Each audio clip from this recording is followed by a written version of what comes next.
Je veux que vous rentriez chez vous la tête haute et le pas allègre, ne pas écouter les mensonges de Satan et savoir que vous êtes un enfant précieux de Dieu. Dieu vous aime, il n'est pas fâché contre vous. Et si j'étais vous, j'irais me regarder dans le miroir une dizaine de fois par jour, me montrer du doigt et dire avec assurance, Dieu n'est pas fâché contre moi.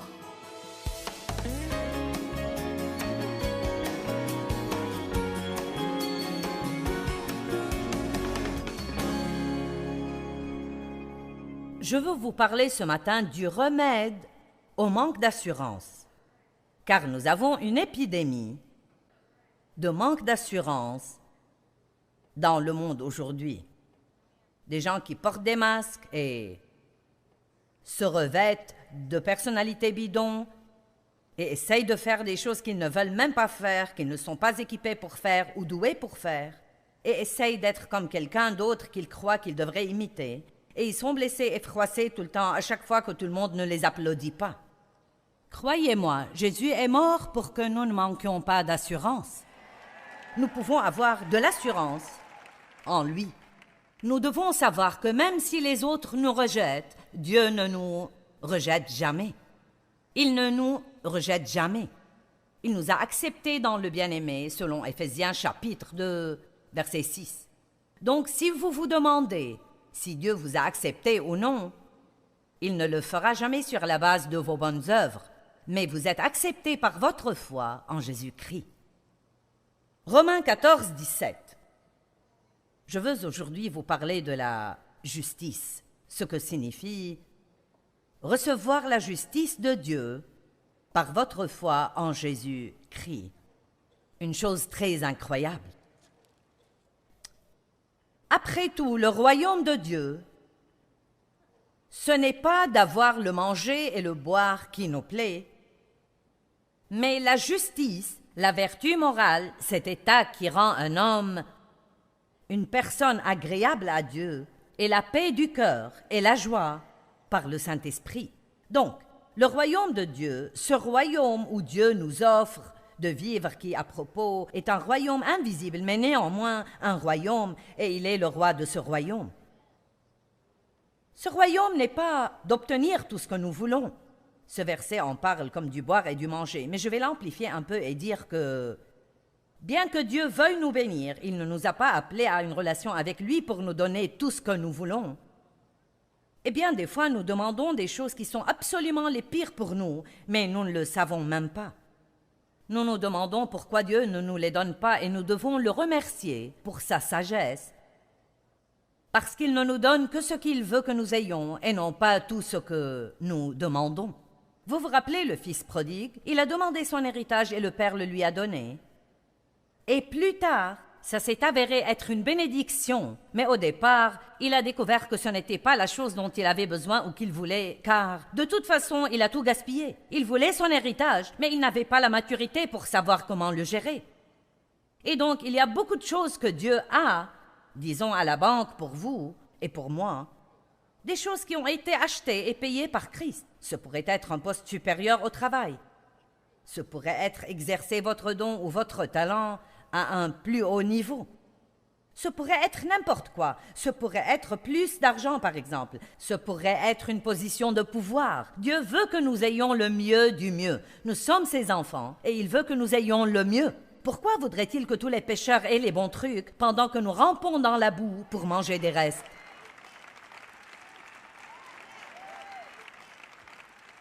Certains pensent que c'est peut-être une bonne idée, mais vous n'en êtes pas sûr. Eh bien, je crois que c'est parce que pour si longtemps, nous avons senti que nous ne méritons rien et que servir Dieu, c'est donner sans rien avoir. Mais je suis ici pour vous dire que Dieu veut que vous soyez bénis, mais il veut que vous ayez d'autres choses qui sont plus importantes et nous devons avoir ces autres choses avant de recevoir ce qu'on appelle les bénédictions physiques ou matérielles. Le royaume de Dieu, ce n'est donc pas avoir tout ce que je veux. Ce n'est pas avoir la bonne étiquette sur mes vêtements ou conduire la bonne voiture ou avoir le bon poste au travail ou les bons amis. Le royaume de Dieu, c'est le plus grand avantage du royaume, c'est la justice, savoir qui vous êtes en Christ, avoir la paix avec vous-même, ne pas vivre sous la condamnation tout le temps. Simplement, Dieu n'est pas fâché contre moi. Il m'aime bien que je sois un coquin parfois. Je suis pardonné, complètement pardonné. Chaque jour est un jour tout neuf, un départ tout neuf. La miséricorde de Dieu est nouvelle tous les jours et je m'aime en Jésus-Christ.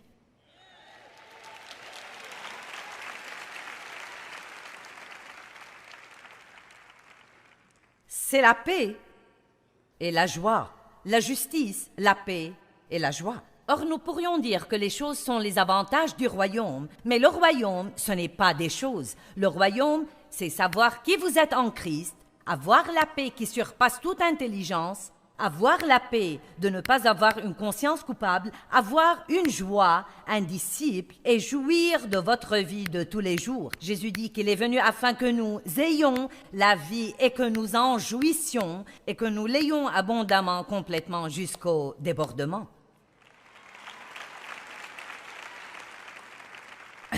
Donc, après avoir passé de nombreuses années comme chrétienne, non, mais j'ai reçu Christ quand j'avais 9 ans et donc j'étais régénérée depuis longtemps. Mais j'ai passé beaucoup d'années sans même savoir ou comprendre ce qui m'était arrivé. J'allais à l'église avec des parents que nous visitions et j'allais et je voulais être sauvée. Et le pasteur n'a pas fait un appel à l'hôtel ce soir-là et j'étais déçue. Mais j'avais 2 de mes cousins avec moi. Je les ai attrapés par la main et j'ai dit... Allons, nous allons descendre et être sauvés. Je trouve ça plutôt drôle car je disais aux autres ce qu'il faut faire depuis longtemps.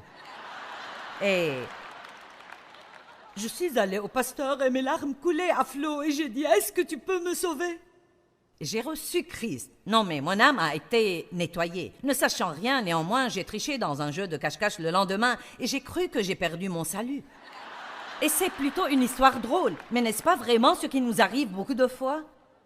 Vous savez, nous recevons un nouveau départ avec Christ, puis nous faisons quelque chose de mauvais. Oh, je l'ai perdu! Donc nous croyons que nous devons nous réengager et nous reconsacrer et refaire tout à nouveau. Et vous savez, être sauvés de nouveau. Et bien que vous soyez régénérés, vous allez faire des erreurs et tricher dans un jeu de cache-cache, pour ainsi dire, de temps en temps dans votre vie. Car bien que vous soyez mort au péché, cette nouvelle partie de vous, cette partie régénérée de vous, ne veut rien avoir avec le péché. Romains 6, 23 dit « Vous êtes morts au péché ». Le péché n'est pas mort. Le péché est toujours bien vivant sur la planète Terre. Et le diable, quand j'étais une enfant de 9 ans et que ma tête était contre le mur de la maison blanche de ma grand-mère, et mes cousins étaient allés se cacher, m'a tenté de jeter un coup d'œil furtif. Je ne savais rien sur résister à la tentation. Donc j'ai jeté un coup d'œil et j'ai cru que j'ai perdu mon salut. Et à partir de ce moment-là, jusqu'à mon âge de 20 ans, c'est incroyable ce que le diable peut nous mentir et nous voler des choses que nous n'avons vraiment pas perdues. Mais si nous croyons que nous les avons perdues, ce sera notre réalité. Et je me demande combien de gens qui sont ici, combien de ceux qui nous regardent à la télé, peut-être que vous aviez une fois une bonne relation avec Dieu, puis vous avez fait une grosse erreur et le diable a dit « c'est fini ».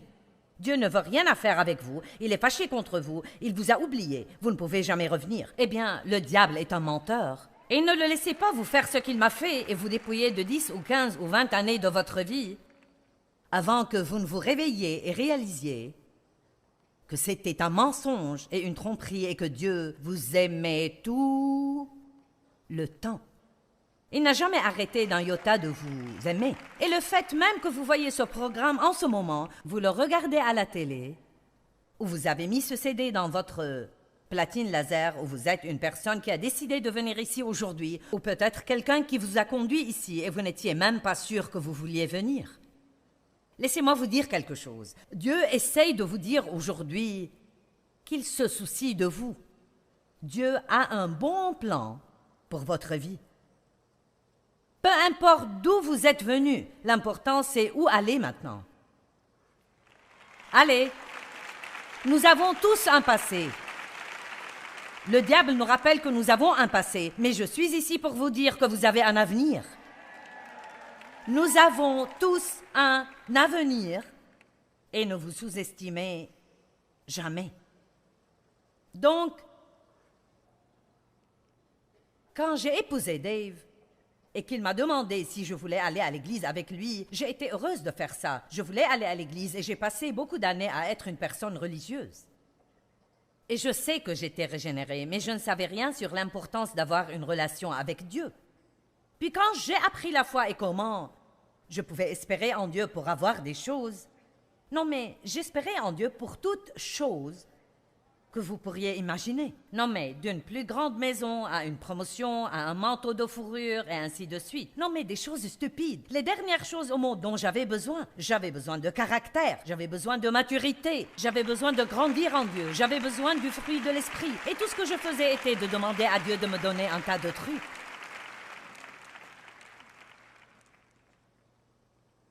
Puis j'ai appris Romains 14, 17, et j'ai su que le royaume de Dieu, ce n'est pas ce genre de choses. Mettez en suspens les choses que vous demandez. Vous ne vous aimez même pas. Vous ignorez qui vous êtes en Christ. Je croyais tout le temps que Dieu était fâché contre moi. J'avais un tel complexe de culpabilité. Je traînais mon sac de culpabilité avec moi partout où j'allais. Je le prenais à l'église, à l'épicerie, j'allais au lit avec, je me levais le matin avec. Je ne me sentais pas bien si je ne me sentais pas mal.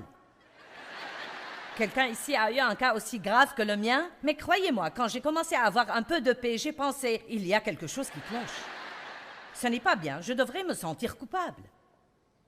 Et c'était en grande partie parce que mon père avait abusé sexuellement de moi et j'ai toujours cru qu'il y avait quelque chose qui n'allait pas chez moi. Et quand vous avez ce disque qui tourne dans votre tête, qu'est-ce qui ne va pas chez moi, qu'est-ce qui ne va pas chez moi? Quelqu'un a jamais entendu ça? Qu'est-ce qui ne va pas chez moi, qu'est-ce qui ne va pas chez moi?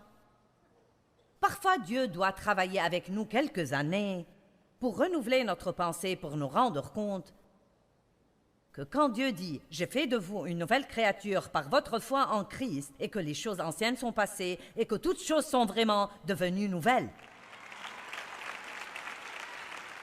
Et donc, j'ai fait un cheminement parce que je n'avais aucune justice. Je me sentais coupable tout le temps, je n'avais aucune paix et tous ceux qui me côtoyaient, je ne leur donnais pas beaucoup de paix non plus. Qui sait que si vous n'avez pas de paix, vous pouvez affecter les personnes autour de vous s'ils vous le permettent? Je n'ai pas pu affecter Dave parce qu'il ne m'a pas permis de le rendre malheureux. Et bien sûr, je n'avais pas de joie et je ne jouissais pas de ma vie. Et donc j'ai décidé d'abandonner les mauvaises recherches et de commencer vraiment à rechercher ce que Dieu voulait que je recherche. Et j'ai fait un cheminement pour apprendre qui j'étais en Christ. Et j'aurais aimé vous dire qu'il y avait un groupe de gens qui m'ont enseigné ces choses comme je suis en train de vous les enseigner, mais ce n'était pas le cas. J'ai dû les découvrir toute seule, donc ça m'a pris plus que ça va vous prendre peut-être. Et je rends grâce à Dieu maintenant pour ce que je sais. Et chaque fois que vous apprenez un peu de vérité, remerciez Dieu pour cette vérité que vous avez parce que c'est une vérité qui vous libère. Et j'essaye de partager avec vous beaucoup de vérités ici ce week-end. Je ne sermonne pas, ce n'est pas de la publicité. Ce n'est pas une session de majorette pour le Saint-Esprit où j'essaye de vous exalter puis de vous renvoyer chez vous. Je veux que vous rentriez chez vous la tête haute et le pas allègre, ne pas écouter les mensonges de Satan et savoir que vous êtes un enfant précieux de Dieu. Dieu vous aime, il n'est pas fâché contre vous, et si j'étais vous, j'irais me regarder dans le miroir une dizaine de fois par jour, me montrer du doigt et dire avec assurance, Dieu n'est pas fâché contre moi. Faites ça jusqu'à ce que ça devienne une réalité dans votre vie. Vous voyez, ce qu'il y a, c'est que ces choses que Dieu nous offre, ces choses du royaume, la justice, la paix, la joie, la sécurité, la confiance, toutes ces choses merveilleuses, l'assurance, sont toutes des choses pour votre âme. Et quels que soient les vêtements que vous mettez sur votre corps, quel que soit le groupe auquel vous appartenez ou la voiture que vous conduisez, que votre nom soit sur une porte de bureau ou sur une petite plaque sur votre bureau, nous nous enthousiasmons pour des choses stupides. Nous croyons que c'est si important. Si vous êtes malheureux à l'intérieur, rien de tout ça ne fait de différence. Vous me comprenez? Certains des gens les plus célèbres au monde sont certains des gens les plus malheureux au monde. C'est pourquoi beaucoup d'entre eux finissent par s'adonner à la drogue et se stimulent à quelque chose tout le temps. Ils ont tout ce que les gens croient qui les rendrait vraiment heureux. Et pourtant, ils ne sont pas heureux. Parce qu'on ne peut pas être heureux si on n'a pas la justice, la paix et la joie dans le Saint-Esprit. Et je ne parle pas en fait d'une paix que vous avez quand tout va bien avec vous. Je vous ai lu la liste hier soir. J'ai fait pendant 42 jours une liste des différentes choses qui m'étaient arrivées. Et pendant 40 jours, j'ai eu 34, soi-disant, tribulations différentes. Et je ne m'en serais même pas souvenu si je ne les avais pas notées. Et je les ai notées pour en faire un message. Et ce qu'il y a, c'est que parce que maintenant j'ai vraiment cette paix, et je sais que Dieu m'aime vraiment, et je sais qu'il marche devant moi, et je sais qu'il peut s'occuper de tous mes gâchis, et je fais confiance à Dieu pour résoudre toutes ces choses, une par une, une par une, une par une. Si vous attendez de ne plus avoir de circonstances puantes pour avoir la paix, vous allez attendre longtemps.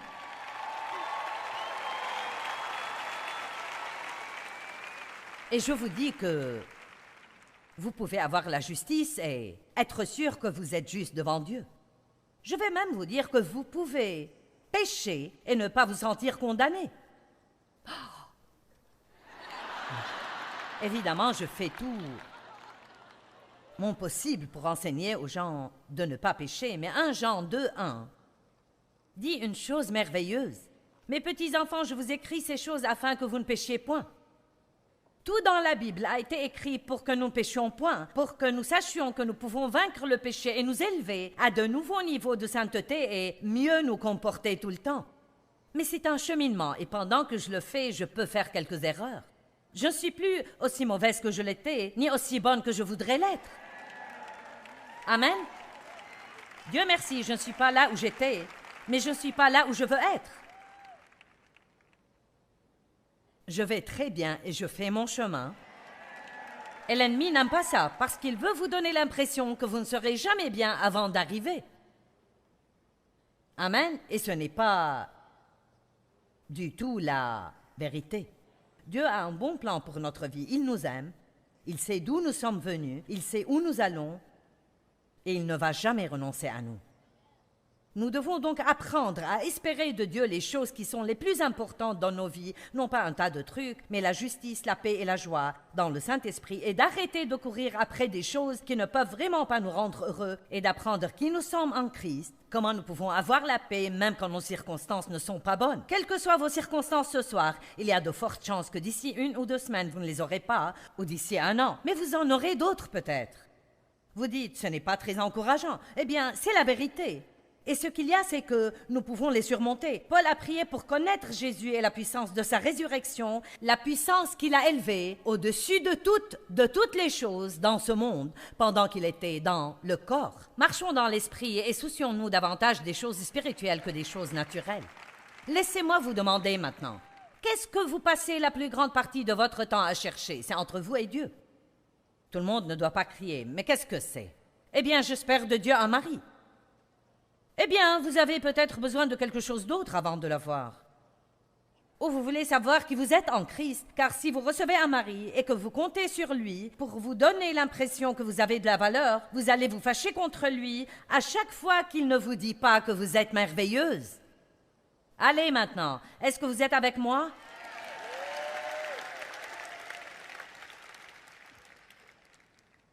Vous dites, j'espère en Dieu pour me donner des enfants. Eh bien, ayez d'abord un petit fondement de paix dans votre vie. Car vous ne devez pas avoir d'enfants avant de connaître la paix. Amen. Donc, apprenons à espérer en Dieu pour les choses importantes et non pas espérer en Dieu pour un tas de trucs qui viendront au moment opportun. Ce sont des avantages du royaume. Ils viendront au moment opportun. Nous devons nous revêtir de la justice. Sachez qui vous êtes en Christ. C'est si important de comprendre cette expression, en Christ. J'ai dit à quelqu'un il y a quelques nuits, quand j'étais en train d'étudier, j'ai dit, tu sais, j'enseigne tellement, et j'ai tellement enseigné pour tant d'années. Ce n'est pas quelque chose que je fais de temps en temps. Non, mais je n'arrête pas de faire ça. Et de temps en temps, quand je voyage et que je me lasse, je pense, je crois que j'ai déjà dit tout ça. Et je me demande si les gens se lassent d'écouter la même chose. Et je sais que ça n'a pas l'air d'être la même chose pour vous, mais la chose que je ne dois pas oublier, c'est qu'il y a des gens ici aujourd'hui et des gens qui nous regardent à la télé pour qui ceci est une nouvelle toute nouvelle. Vous n'avez rien entendu de pareil toute votre vie. Non mais vous dites, sérieusement, Dieu n'est pas fâché contre moi? Sérieusement, je peux être juste devant Dieu, je peux croire que je suis juste devant Dieu, je peux avoir la paix, je peux avoir la joie. T'es vraiment sérieuse? Et donc je vais continuer à le dire aux gens et continuer à le dire aux gens jusqu'à ce qu'il n'y ait plus de gens sur terre qui sont dans l'esclavage.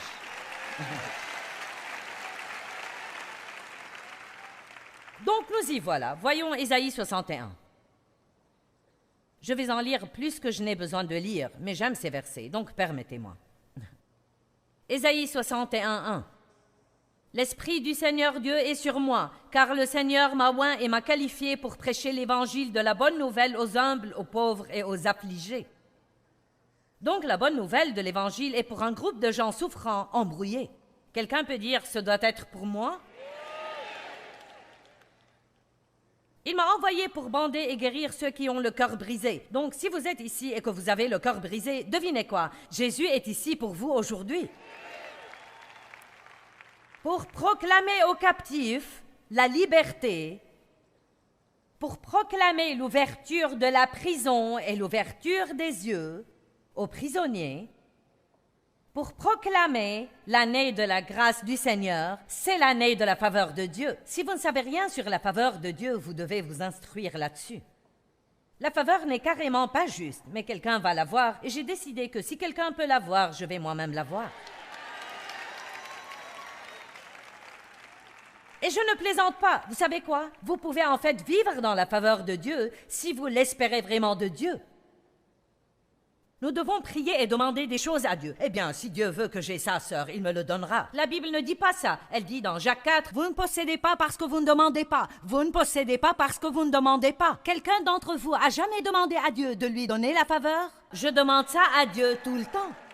Il y a certains qui ont levé la main, mais là encore, je parie que plus de gens ici n'ont pas jamais une seule fois dit « Dieu, je te demande de me donner la faveur où que j'aille aujourd'hui. » Quand je prie, je dis « Dieu, je veux juste que tu te montres. Donne-moi une grâce radicale pour que ce soit évident que tu me favorises. » Vous dites « Tu ne crois pas que c'est un peu égoïste? » Non! Comme j'ai déjà dit, la faveur n'est pas juste. Dieu va la donner à quelqu'un et il vaut mieux que ce soit moi.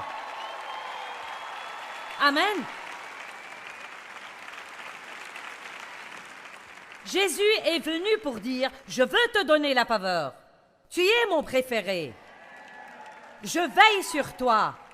J'ai un bon plan pour toi. Juste pour une minute, arrêtez de penser que Dieu aime le monde entier et pensez qu'il vous aime à vous. À vous. La faveur. L'année de sa faveur. N'espérez pas pour peu pour vous débrouiller, espérez pour le mieux. Oh, merci, merci.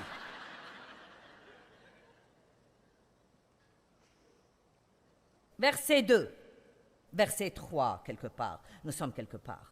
Je vais recommencer. Pour proclamer l'année de la grâce du Seigneur, l'année de sa faveur, et le jour de la vengeance de notre Dieu. Cela signifie que Jésus dit, je vais m'occuper de vos ennemis. À moi la vengeance, à moi la rétribution, dit le Seigneur. Mais maintenant, il y a un autre aspect à ça. Vous avez le privilège de leur pardonner et de ne pas être tourmentés par ce qu'ils vous ont fait pendant que vous attendez que Dieu s'occupe d'eux.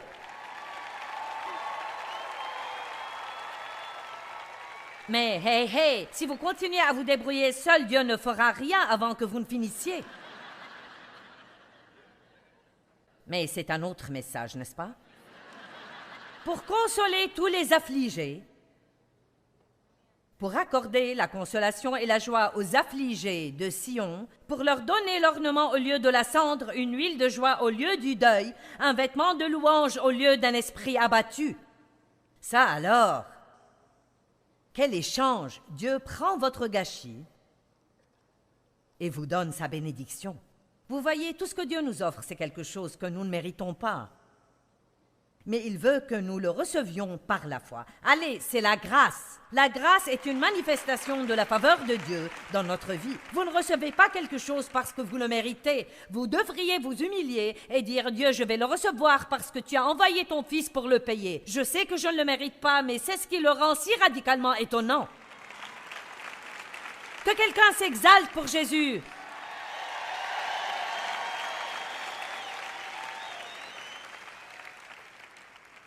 Puis il continue à parler. Nous allons maintenant sauter au verset 7. J'aime ça. Au lieu de votre première honte, vous aurez une récompense double. Ton peuple se réjouira de sa part. Par conséquent, dans leur pays, non pas quand ils mourront et iront au ciel, mais dans leur pays, ils posséderont le double de ce qu'ils ont perdu et leur joie sera éternelle. Puis-je vous dire quelque chose? Dieu va toujours vous donner plus que ce que le diable ne vous a enlevé. Vous m'avez entendu, j'ai dit que Dieu va toujours vous donner plus que ce que le diable ne vous a enlevé. Si vous luttez avec le manque d'assurance, je vous demande d'avoir une petite conversation avec vous-même. Rappelez-vous qui vous êtes en Christ et n'oubliez pas que sa justice est la vôtre en cadeau. Et soyez sûr que Dieu vous aime vraiment et qu'il vous veut le mieux à tout moment.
What?